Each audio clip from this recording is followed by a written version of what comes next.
আমি আমি কম্পারেটিভলি ভালো আছি। আমার ছাত্ররা সবচেয়ে আহত, তাদেরকে মেরে মেরে ওখানে ফেলে দিচ্ছে। আমরা এখনো পর্যন্ত আর্মি বিজিবি কিছু পাচ্ছি না।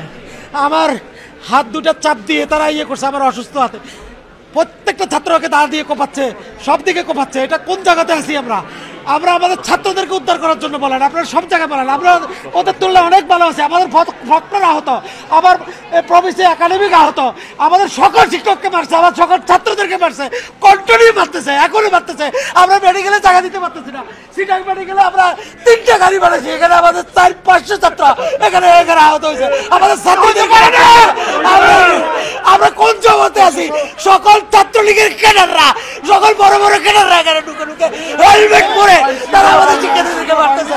কোনো পুলিশ নাই, কোনো কিছু নাই। আমরা জিওসির সাথে কথা বলেছি, স্বরাষ্ট্র উপদেষ্টার সাথে কথা বলেছি, মাননীয় প্রধান উপদেষ্টার দপ্তরে কথা বলছি। 2 ঘন্টা চলে গেছে, এখনো আমাদের বাচ্চা কেউ বাঁচে নাই। আমাদের ছাত্রদেরকে নিয়ন্ত্রণ করতে পারতেছি না। কোনো আমাদের শিক্ষার্থীরা পড়ে আছে। আমি এই আহত অবস্থায় আমি হাত জোর করে ক্ষমা চাচ্ছি। আমাদের শিক্ষার্থীরা তোমরা শান্ত থাকা, এলাকাবাসী আপনারা শান্ত হন। আমরা এখন আর্মি বিজিবি আসতেছে। আমরা এই বিশ্ববিদ্যালয়ে আজকে এত বছর ধরে আছি, এই গ্রামের সাথে আমাদের সম্পর্ক ছিল। এটা অন্য একটা কুচক্র চলতেছে।